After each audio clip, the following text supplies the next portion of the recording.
What's going on, guys? Welcome back to another episode of Rod Studios with Pandora. No, not Pandora no more. What's your new name? Let's restart it. Tell us the new name. GATICA. GATICA. Tattoo Studios? Yes, sir. All right, with the S at the end? Or your studio? Studio. Studio. Yeah. All right, I'll put the link down in the description below if you want to go get a tattoo. Yeah. Right Yep. Right here. Right there. Yeah. Today, we got a special guest today. We'll talk about some fitness stuff. We got Miss Yeniz. Is that right? Yes, you say right. Yeniz, all right. How are you? I'm pretty good, thank you. Tell us a little bit about yourself. I mean, about what part? Because you talk about fitness, you got me here for hours talking and talking. Past, present, and future, right? All right, past, present, and future. So I've been here. I moved to the United States in 2008. So it's been quite a few years. I cannot even calculate that much. I've been a personal trainer and fitness coach for 24 years. So it's been a long career. I love it. Still love it. So good on that. Initially, my passion for fitness started with my own journey. So when I was young, I was diagnosed with juvenile arthritis, so a lot of pain in my bones. At the beginning, the doctor say, hey, you know, it is just growing pain, so you gotta get used to. But when I became an adult, I was like, hey, that cannot be growing pains. I'm not growing anymore, so, and the pain is still there. Actually, the pain is growing, so. That's when we realized that there was something different going on. And just kind of talking to doctors here and there, somebody recommended me to start doing exercise. Some doctors actually told me not to exercise, like don't move and don't do it. Old school, not anymore.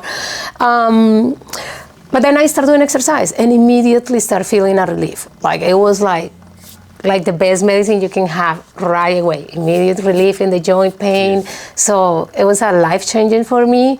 And at that point, I was in college and I was going for electronical engineering. Okay. And 2 years in, and I was like, nope, I don't want to do this anymore. I'm definitely going to be a fitness instructor. This is what I want to be.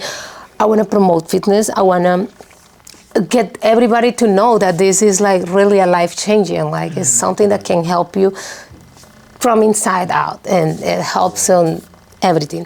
So that's how I changed from electronical engineering to become a personal trainer. So I changed my degree and I studied physical culture back in Colombia, and pretty quick got in love with that. Like everything about fitness was just like so much for me, so much, I don't know, passion, so much interesting. Like I was just curious about how the body works and all these things. So just got involved into it, love it from the beginning, and started working in Colombia. Same day, personal training, fitness coach. I had the chance to train elite athletes also, roller skaters in Colombia. And then when I moved here, I decided I wanted to keep doing that. I love it so much. I couldn't do it. So fast forward, the thing was learning the English, getting to be used to new rules and things, how they work here, getting certified again, getting new certifications, and back to work. Gotcha. So you moved to a whole different place and started from zero. Pretty much, yes. How was that journey? Because you already had it in Colombia, right? Yes. How was it coming to America and starting there from zero?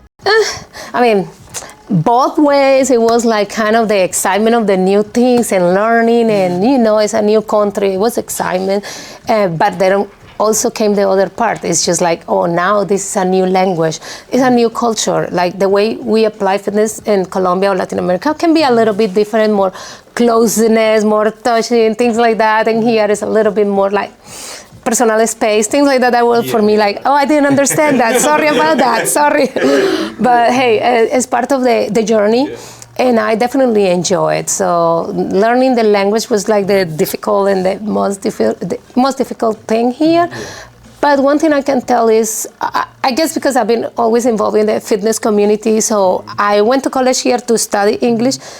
But honestly, I guess I got my master's in the English, and just by living the life with people at the gym. Like the gym is when I actually start having conversations, real life talk, and not the hi, how are you? Nobody talks like that. So the gym definitely taught me more than just the fitness. It kind of got me here, and since that was the environment that I was used to, that was an easy transition for me. I guess that made it easier. Okay. What do you so what's like your favorite part about coaching? Many, but I think it is, well, of course, seeing the results. When we can deliver, when we can get that person to actually fulfill that need. I specialize more in functional training now. I've done bodybuilding, I've done a little bit of everything here and there, but I do, and I think I have a passion more for functional training, longevity, and improving health and anything that is health-related disease.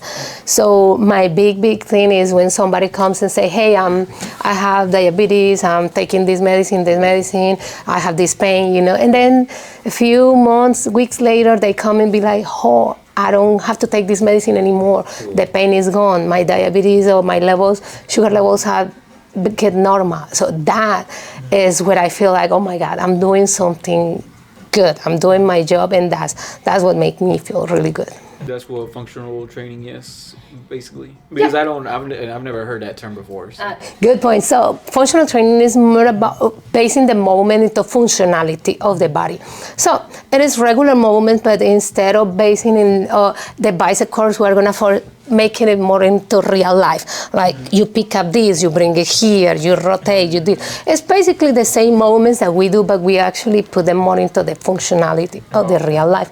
I do love training a lot of seniors or people that just are recovering from injuries, and the functional training, or my part when we talk about functional training, is getting them to be functional again. Whatever they need, even if it's tie their shoes, getting off of the bathtub, or being independent, learning to get up from the floor and getting up just in case of accidents.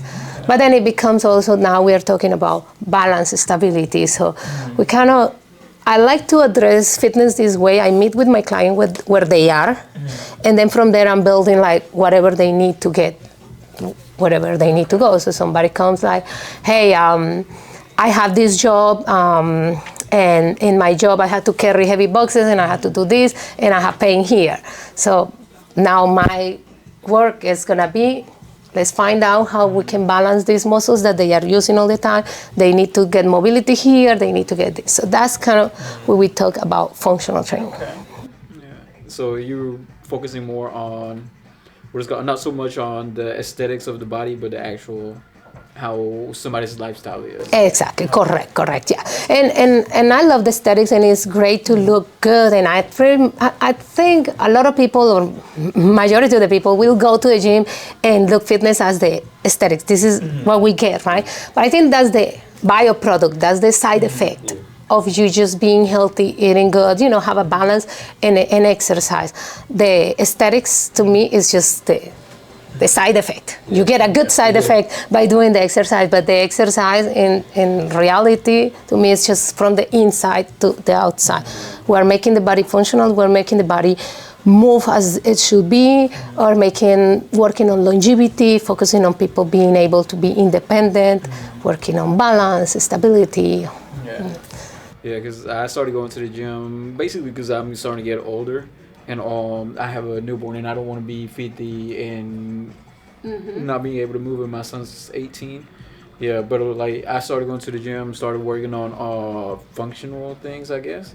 And it was like I kept on going to the gym, but I didn't see myself getting big or anything like that. So I was like, let me try to get big. But it was like now I'm over here eating bad because I'm working out. I'm hungry all the time. I can't eat all this clean food, and I run out of it and then not eat because now I want to go get some McDonald's. And it was like, I feel like it was counterproductive, right? Yes, yeah, I see. It happens a lot. Like, and I do train a lot of people that their main goal is to lose a few pounds or, turn up more. And of course, that's part of the journey too, right? So we run to that issue, and the part of eating is huge. Of course, it's huge if you want to see results. But the big part is, I think now we're becoming with a different issues. A few years ago, it was about people eating bad and eating too much. Now I think it has kind of changed a little bit, and people are eating little, or not eating enough, and that actually becoming one of the other problems, because not eating enough can take you also to gain weight, belly fat in particular, and or just losing muscle mass. So right, so then people are like, oh, I'm at the gym, I'm eating healthy, I'm eating little, I'm eating this. Somebody told me I need to eat 1,200 calories, and I'm doing everything. I'm killing myself doing 1 hour cardio, lifting, doing everything, and realizing that that's not the right way. That's one of the big issues I also have with some clients. Some people that have lost a lot of weight. If they lose it by like, I guess you can say starving themselves without them realizing it, they end up with like loose skin because they lose like lean body mass and all that. And once they're like, I guess skinny again, but we still lose skin, they're like, hey, how can I get rid of this? And then we go over some stuff, and I tell them you gotta eat more. But in their mind, it's like, nah, because I'm gonna get like, like, no, it's not like that. It is a hassle at the gym, like trying to explain people that you actually need to eat more in order to lose body fat and build muscle and be healthy. It's just not about, but this is all about balance. And what you were saying, like now you were in that issue, like, oh, you wanna eat more because you're hungry, but now you cannot make all those calories with healthy food. Now what are your options? And then here is McDonald's or any restaurant which is easy access, So yeah, we have that issues. To me, it's about finding the balance. So if you want your body to look certain way and this and that, yes, you probably need to calculate your macros and see what you need to eat. But finding the balance between like that healthy eating and then having little treats here and there. We talk, and this is pretty common in fitness, about the 80-20 rule. Have you heard about that? Yeah, I've as far as like conversations, but never in the fitness. Yeah, so it applies for many things, but in fitness, or especially in the eating part, it's just like 80% of the time you want to eat healthy, clean, non-processed food, timing, portion, like everything kind of plan and prepare, right? But you should have also your 20%. The 20% is the fun time, the treats, parties, family time.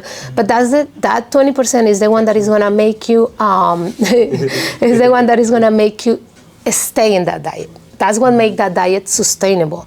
If we go, and this doesn't apply for everybody. Of course, if somebody's doing bodybuilding, a competition, that's a different level. They probably need 100% commitment. But I'm talking about general population, anybody who wants to lose weight, build muscle, look good, and be healthy. Pretty much the 80-20 will apply for everybody, because it gives balance. It gives that little bit of, you're still going to have results, but you are also going to have a little bit of freedom, and that make it also fun, interesting, regarding, I cannot picture myself eating broccoli, chicken, and rice for my, that's not going to happen. I want my jammies, I want my pizza Friday with my kids, I want maybe a cocktail with my friends if I go out. So it's allowing my body to enjoy things because I deserve it.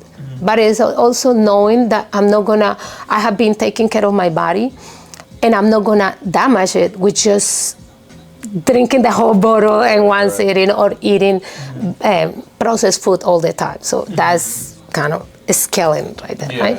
Yeah, I think at that point I was doing like 50-50. 50 was like clean food, and the 50, and then the 50-50 is not the balance. The balance is more like a little more of the good, a little less of the bad. Technically it is balance, but it's not. Not a good balance. Yeah, not a good balance. Yeah.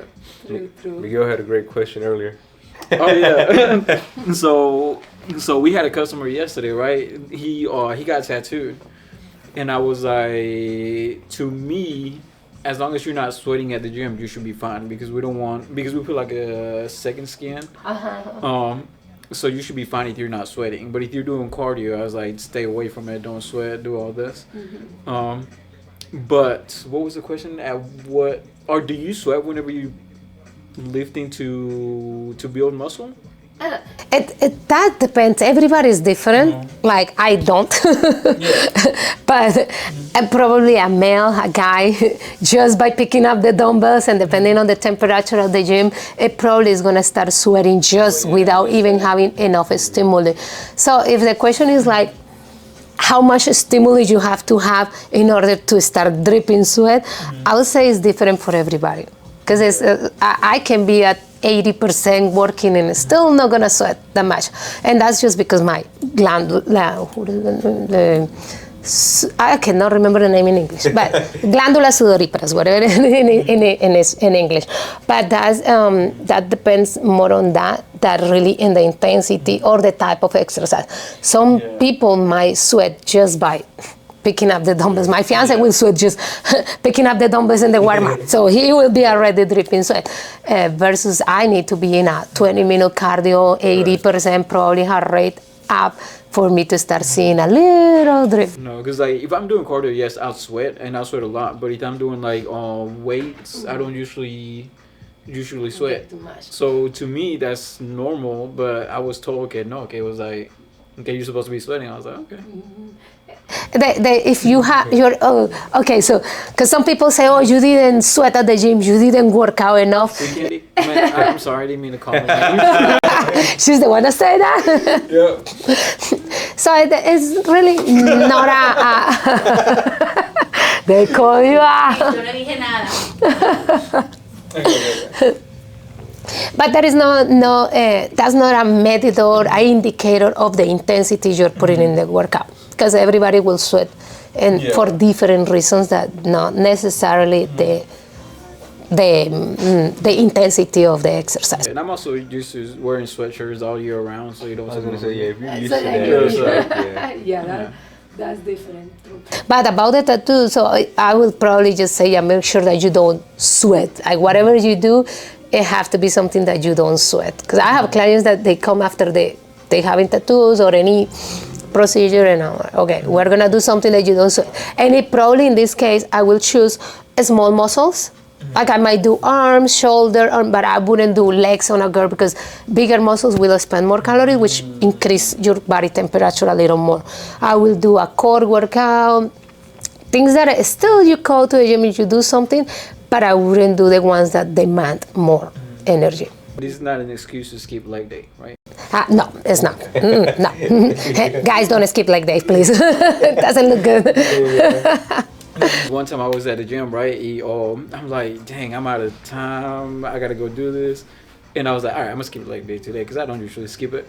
And then I was in the on the machine. A guy walked by, like big dude, and I just seen his shoulders at first, right? But then I seen him walking more, and I saw his legs. It was like that. I was like, yep, let me not. And then you're like, okay, let me get the legs. Let me hit the legs today. Hey, it's called motivation, right? Right. Yeah. True. No, don't escape. Actually, a good point about this is people should train every part of the body. We cannot, I don't need the legs, or I don't need the upper. So I get this at the gym a lot. A lot of girls come, I want the booty, I want the legs, I want the six pack, but I don't want to get my arms big. And this is across the board, everywhere. Women are, I don't want to get big arms. I don't want to get big upper body. First of all, that's not easy. If you get it that easy, that you're a superwoman. But that's not that easy. Doesn't happen that natural. It doesn't happen that easy naturally. It has a lot of work if you want to build muscle, especially for a woman in the upper body. But I do recommend anyway, no matter what, you still need to do your upper body. Why? Because at certain point, if you want to build your legs, have your nice booty, you might need to deadlift. You might need to do a heavy hip thrust. How are you going to do that if you don't have an upper body that support that? You need to get those 70-pound dumbbells. You need to get something that is heavy. So our weak upper body is not going to support a strong leg. So then it's, again, we go back to balance. You want to have a nice lower body, in this case the girls, and then the arms being there jiggling a little, or in the guys the opposite, super nice shoulder, chest, but then the legs like, So it's the opposite, basically. Yeah, and we do, yeah. It would be a triangle like this. Exactly. Put somebody, make one, right? Let Candy set up everything for now and let her pick it. Right. No, Candy came for me the other day. She was like, you got small shoulders, small calves. I was like, bro, what? I'm like, thank you. So I was like, dang, maybe I should start using steroids. Yeah. No, because Candy. Okay. Go ahead, sorry. Well, no, now that you say steroids and this thing, another big topic at the gym. Now, I don't touch those topics like professionals if they have more experience in that than me. But my point is, again, it's about finding the balance. And if your body need extra help, I will go first for, what is natural, what is in the food, what the body can provide. Now, different situations, somebody that competes and really needs to upgrade the level. Anyway, for longevity and health purposes, I'm totally against of anything that is not even I have trouble taking the protein just because it's a powder. I want it in food. I want a piece of a steak though. Yeah, the chicken and this. But still, it's good. Supplements are good. Sometimes are needed, but then extra helps. I think that's another big topic too. Whenever you tell clients, hey, you need to eat a little bit more protein. I try to tell them whole foods. They be like, can I just drink 3 shakes throughout the day? Like, nah, you can't do that. You got to get your metabolism working, and you can't work it if it's just liquid. That's when we were talking about the people eating little. I think we just have become the lazy. I call it the lazy diet. It's just like, I don't cook. I don't eat. I'm just don't. It's easier, right? I don't cook, I don't eat. It's cheaper, you don't have to spend much grocery, especially with the price of the eggs right now. But that type of situation is bringing us to what you really want from your body, what you really want to get from this. You want to look certain way. A lot of people base their goals and the numbers on the scale. It's like, I just want to be 120 pounds. That's all I want. I'm like, okay, let's see that, because maybe 120 pounds is not going to be realistic. It might not be even healthy for you or something like that. So, but when people, I particularly don't base the goals or try to help people or guide them to not to base the goals on just the number on the scale, but in a healthy body composition, a good relationship between the size of the muscle and the amount of fat that we have in the body. We actually have an in-body machine at the gym, and everybody, when they tell me, oh, I want to lose weight, I'm like, okay, let me see how much. Because whatever goal we may have, they might not be realistic, but when we see on the machine actually telling you this is how much muscle, this is how much fat you have, this is how much fat you actually need to lose in order to be in, certain numbers or healthy numbers, that's what I will recommend them to guide and base those goals instead of social media, I don't know, the friend or somebody that say, or we also base the goals a lot, and happens a lot to women. It's just like, oh, but when I was in my 20s, I used to weigh 120 and I used to have the 6-pack and eat hamburgers and drink beer all day. Well, lucky, that's one of the things that happen with the age, or actually unlucky, that's one of the things that happen with the age. It's just the body doesn't work the same, and the more that we abuse it when we're young, the more that we have to pay later, sadly. So my recommendations is start soon. If you're young and listening to this, start early, because the earliest you start taking care of your body and balancing. It's not about getting crazy and be super strict, but just kind of be balanced. The easier that your body is gonna respond in the future. That's one thing that I'm learning. And I had to learn it the hard way, because when I turned 40, it was my big turn on the page. Just to share with you guys the anecdote about this. So when I was in my 38, 39, I was competing. I was Parton race, elite level, like super good athlete, like in my top. And everybody, my friends who were already crossing or crossed already the 40s, they were telling me, oh, wait for the 40s, wait for the 40s. I was like, nah, that's not gonna happen to me. Nah, I'm healthy, I'm an athlete, I do this, I drink my water, So I thought it wasn't gonna touch me, and sadly, and I'm not saying I'm putting the 40s as a just number, but actually it was like a turning that page, right? It was like from one day to another, even though I was eating healthy, doing this, and I know many people or women can relate with me on this one. You can be taking care of everything and it's still going down the hill. And so for me, it was a big wake up call, because I started diving into everything. Oh my God, what am I doing? Oh, and so I fell for it too. Even I knew it. Start eating less, work out more, add more cardio. And I was already competing an athlete, and I was demanding my body to perform well. But then I took the wrong way, even though I knew it, and I went to that route, and of course it wasn't. The body actually started feeling worse, and then cortisol levels were high. So I started adding more belly fat, and I was like, why? This is so. Fast forward, I started investigating a little more. Of course, I took a certification specialized for women. Women, I had to have all the answers. So I took the certification for women going through menopause and all these things, and pre and post, which was really interesting, and I learned a lot. And that's when I start getting more into balance in how the body works. And doesn't apply only for women, it applies for everybody. And it's not only for women. Actually, the big thing, this certification was for women on menopause and this. But what I learned is is like, do it before. Like, don't even wait to be there. Like, it's a lot more to prevent, all the symptoms and all the things that can come with the aging. But yeah, that put me into like, go back to school, think about the food like this and what you're doing, what you're putting inside your body.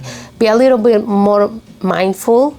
And actually, yeah, I think I learned it. I got back on track, and now I train totally different than a few years ago. And one big part is, and when I try to talk to my clients, is accepting is one thing that is important. Because sadly, fitness has been taken to this level, especially social media, in which we have an image of fitness, which is a six-pack, a super nice bicep, a booty, muscle, this, and it's not the shape of health. Does not really translate directly to you are healthy. That translates you look good. You probably take good care of your macros and your calories, but the inside, we don't know exactly how it is. So, and that's the part that I focus the most now is sleeping is a priority. I didn't know that when I was younger. I could go to work 3 hours of sleep, coffee and keep going. Talk to my son about that. Yeah. Well, there are stages in life that you cannot really. Yeah. You have how old is your baby? He is how old? Because his baby is 1 day older than mine. Yeah. Four. Well, yeah, five, right? 4. Yeah, he's gonna be 5. Yeah. I'm tagging Alexis on this. Right, exactly. Yeah, so he's about to be You ask the parents, how old is your baby? And then you ask the mom, and she's going to tell you the time, the hour, the day. 29, yeah. 29, right? Mine's 29, yeah. Mine's 29. 29 months? No, mine's the 29 though. He's 4 months. Yeah, He's we're about to be 5. about to be 5 months. Yeah, so Yeah. babies, yes, you are going to be in that stage of sleep deprived a little bit, harder. But those are stages that we go through. And as long as we know that that's a stage, and then you just balance it with other things. For example, and this is big, I got the people that come to the gym. I didn't sleep last night because I was meal prepping, and I did, but I need to do my 2 hours of this. I'm like, no, you need to go home and you need to sleep. Yeah. Come later when you sleep, and then we can do. Now, why? And I'm getting a little more strict in this right now than before, because now I understand that without sleeping, your body's just not gonna give you what you're asking. You're asking your body to do something for you. You have to give your body something back, right? Recovery, good nutrition, water, keep balance, stress, reduce the stress level. But you cannot just keep asking your body, give me, and on exchange, I'm just gonna keep partying, keep, being awake all night and things like that. Yeah. So the body save it. But also the body, whenever we're in those new stages like parenting or something, the body also knows that's a phase, and your body's kind of gonna wing it a little bit. But if you balance it with healthy eating, maybe napping if you can, resting when you can. And one thing I do recommend, and I know not many people will back me on this one, is just like you should not go to the gym and hit super, super hard that day. Maybe on that stage is a good stage for maintenance, dedicating to, hey, you know what, I'm just gonna keep what I have, getting this, but asking the body to have gains when we're on deficit either of sleep or food or water. It's like, Because your body will know too, right? If you're doing the most, you trying to push your body, and you haven't ate or you haven't slept, you'll start like your body will start shutting down, right? Because my sister told me that she was working out whenever she first got into the Navy, but she was starting to feel dizzy, and it was because she was deficient. yeah, calorie deficient, sugar, nutrients. Yeah, nutrients basically. That's what her doctor told her. Yeah. Oh, it does. It does happen. And the body is so smart. I think our humans, we are like the most marvelous machine in the world. I know that's propaganda, but it is exactly like our body is. For once, our body is designed to survive. Like that's the first thing is we want to survive. Inside the body doesn't care if you have muscle, six pack, fat, whatever. It's just you need food for your organs and for your brain and for your main and vital organs, right? So if you're asking your body to go and work out, feed these muscles here and there, but you give little bit of water, little bit of food, no poor quality of nutrients and no sleep, well, your body's like, hey, sorry, I'm not gonna feel this muscle here. I need first to save this for the heart, for the brain, for the, so the body's gonna be saving. And what it does is it depletes the muscle from the glycogen, and there's a lot of things. But it kind of depleted and it kind of drain it because it's conserving for the other organs. And then, well, the fainting, getting dizzy, it's kind of a reaction of the body just to say, hey, stop. You don't need to do more. I'm dying inside. That's why probably we've had a couple of people like just pass out. That's probably what they're Really? Yeah. When I got my tattoo, the tattoo artist, he told me, eat well before to come. Well, because it's going to be so many hours. But I brought my snacks and everything with me. But for once, many hours. But also your body is under a lot of stress, and the bodies react different for everybody. Yeah. What is it? Sleep, eat well, rest, right? That's basically Yeah, and water.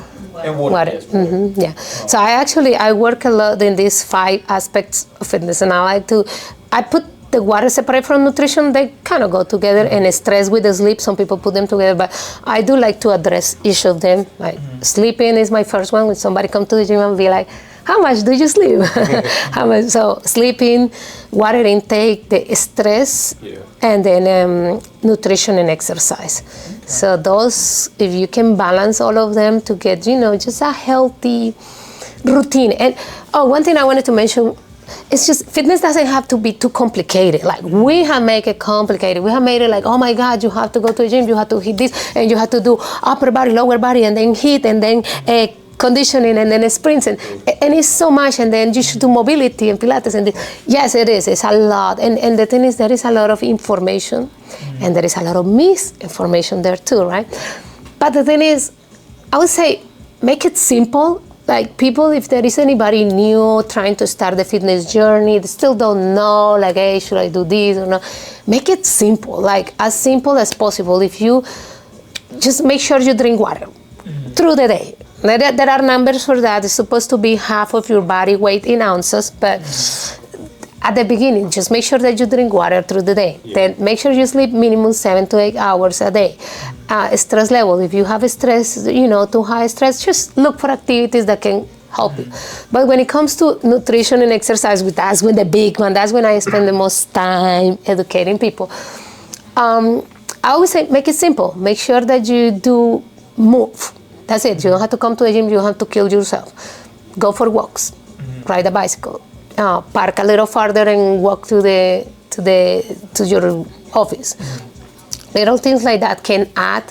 And then eventually, once people are getting into it and getting more likely, they're walking, then there is going to be a need. Like, oh, I want to walk faster because, my heart. Or the need of, I have my kid and I want to be healthy when I'm older because my kid. So when it comes now, the need is when we start looking for other things. Like now, what do I need to do? Yeah. Right. So I'm just thinking of something.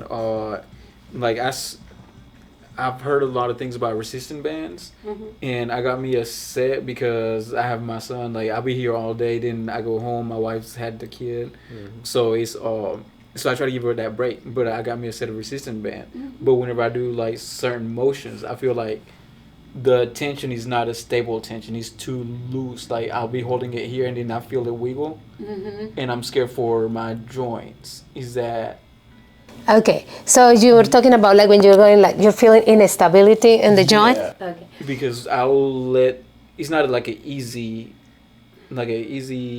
control, kind of like whenever you pull weights, like even if you're using the cord, it's not. Oh, how can I explain it?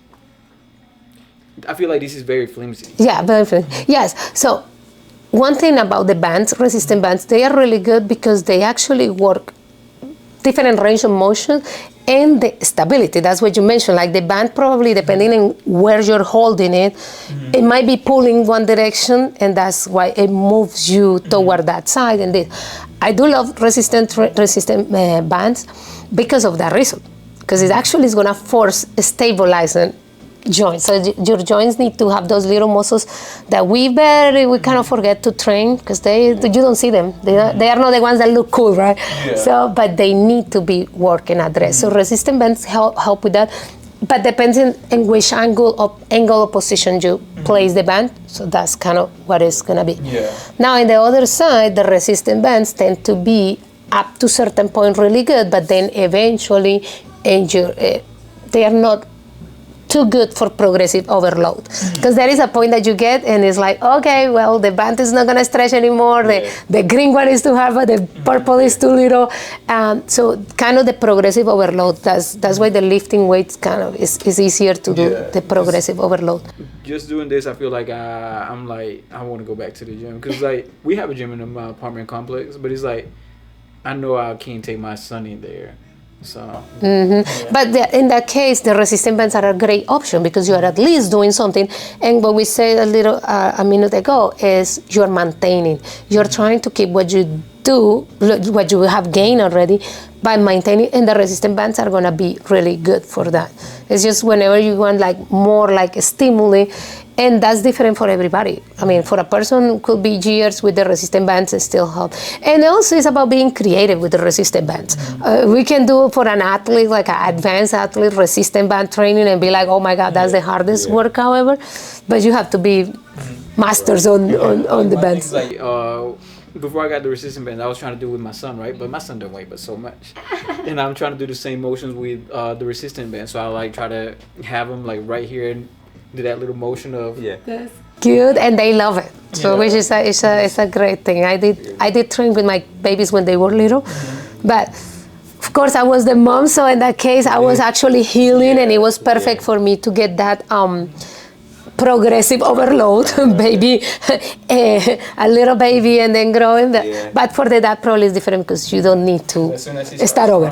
Like, okay. Put him there. You want your mommy? That's funny. But that's cute, and that's good that you're still thinking about working out and exercising during that phase, which also brings another area of the fitness, which is the mental health, which is huge.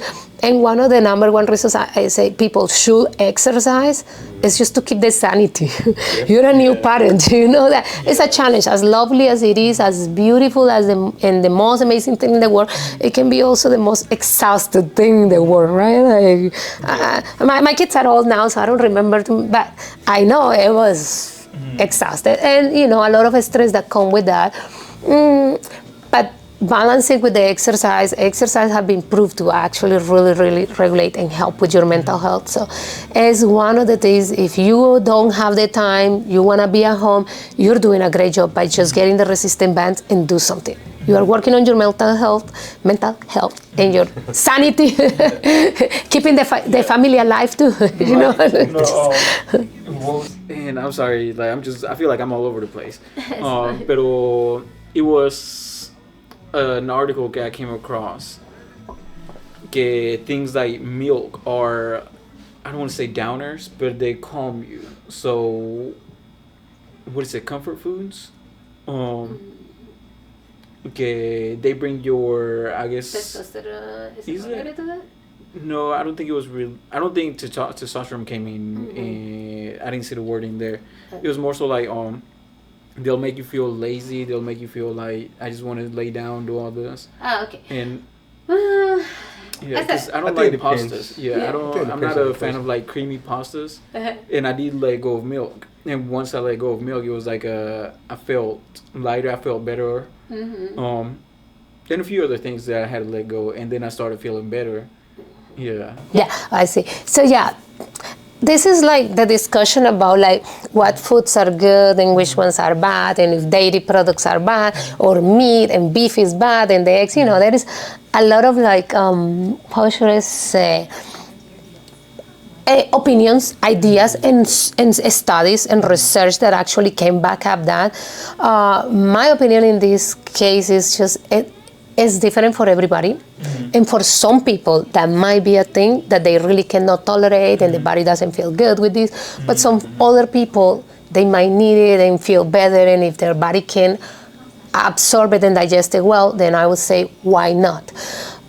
I had Based on the body. based on the body and the individual person. So a lot of people say, okay, red meat, for example, is a big thing. Like red meat, oh, is bad and it has this and that. But in my case, red meat feels really good. I eat it, it digests pretty well. The other topic is that that's also related to your blood type, but I don't want to get into that. But it feels really good for me, and so I don't see the reason why I need to take it. But I do need to make sure that I'm not just eating red meat all the time, right? So, but then here comes somebody else that their body doesn't feel good, and that's probably, yes, it's not going to be the best option of meals for them. But remember you were saying about like, oh, now you don't have many options, you're hungry, but you don't know what to eat. That's when I see the being too restrictive a big issue. Because then now we're limited to what am I going to eat? If you listen to everything and everybody say no dairy, no carbs, no starchy carbs, no this, no fat, no trans, no this, so then you're gonna look at your meals and it's like, I don't have many options. And that's something that I had to, because prior to having my son, prior to being with my wife, like I could eat whatever I wanted to, but now I don't want to deprive them from, and because I cut sugar off. Pero my wife loves bubble tea and things like that, so I'm like, let me drink a bubble tea, let me do all this, let me do all that. Yeah, but I'm trying not to do it too much tampoco. But I don't The 20%, remember? Yeah, 20%. Yeah, I never thought about it like that. But yeah, now I guess it makes me feel better knowing that. Well, I guess it's just discipline, right? That I have to have with myself. Just got to be honest with myself. Have discipline. Yeah. Discipline is good. It's being aware of like what you're putting in your body, but being like, I would say allow yourself, but don't allow yourself to get too loose into just doing whatever your body you want or you want to eat. This is a big thing when we say people listen to your body, but hey, my body told me to eat sugar and drink alcohol. And Right. Well, then your body. Then now we need to first make your body, get a little conscious. That when it comes to learning, understanding the things. Now, if you understand that this food doesn't work well for your body, then you know you don't need it, right? And sometimes, and you let me know what you think about this. And sometimes whenever you try to restrict yourself too much, that can sometimes cause, like for example, the milk or whatever you used to like to make you feel that way. So for example, whenever I was prepping to compete, I had to eat like very clean, but not too strict, but I was eating basically everything that's good and healthy for the body, like vegetables, enough protein, carbs, some good healthy fats. So my metabolism itself just kind of started working more, got better overall. So whenever I would have pizza and I would have all this other stuff, it wouldn't affect me. It would make me like I'll eat it, I'll enjoy it, but I wouldn't feel like crappy. Right now that I'm not really like too eating too clean now, if I eat pizza, it's gonna make me feel crappy. But that's because I'm not giving my body what it needs for it to feel good. Does that make sense? Yeah. Like sometimes food that makes us feel bad isn't necessarily because of that food. It's because of the lack of nutrients that our body is lacking on. They can make that food not harm us. Yeah. Yeah, exactly. Yeah. It's balance, right? It's balance. Okay, we go back to the balancing the eating healthy nutrients, healthy this, and then enjoy it a little bit. So if you're eating good, healthy, why not allow yourself to have a little something that you can enjoy that part? So, But coming back to the dietary restrictions, I honestly feel like people should try, like go for it for a little bit, be mindful, and think about your own results, not what everybody else is saying or what everybody say, oh, it did this for me. Because for some people might be really good, but for some others might not be the best approach. And there is a lot of information about this and here and there, and it's easy to get crazy if you read all the articles, watch the documentaries and this and that, but at the end, you need to figure out what is better for you and what makes your body feel good. Yeah. But there is, of course, certain standards. Like, I mean, we know processed food. I mean, why will the body need all these additives and all these things? Like that kind of speak on its own, right? Like, of course, there's that. But when we're talking about the actual food, whole food, but then we start what is the word? Demonizing? Cuando lo hace demonizing, yeah, I think it's demonizing. Between the three of us, how can we take here? But yeah, so demonizing the food because we think, oh, it's terrible. This happened a lot with the carbohydrates, starchy carbs. Everybody's like, oh my God, no, the rice is terrible, the bread, no, that's terrible, that's gonna make me fat, right? No, it's not. We have made certain food, we have made them the devil, and it's not. But it's the balance. I mean, the excess. If I'm gonna eat the rice and then fries on the top and then plantains, and then I'm gonna eat on the top that put salsas and get that with a soda or sweetie, then yes, of course your carbs are not good. But if I have a portion of rice with my meal and those are my carbs, then the rice shouldn't be a devil in my meal. Yeah. So the rice is actually a good source in my case. So, and again, different for everybody. Yeah. What are your thoughts on like, or do you get like a lot of clients that are basing their goal off of their BMI and weight versus the body fat? Yeah, a lot. They say, oh, I went to the doctor, they told me I'm obese, and then when I look at the numbers, I'm like, well, you are not, it's just the BMI is kind of the old school, or I would say it's an easy way to measure everybody's and put standards and say, you from here to here, you're normal, from here to here, you're overweight, here, you're obese. Yeah. But I do get that a lot. It's a lot of educating people and say, hey, look, your body composition, and that is more important than listening to just the scale on its own, because the balance between the muscle and the fat is what's going to speak better about your health and your insides than is going to be the actual scale. Okay. Sorry, how long you got?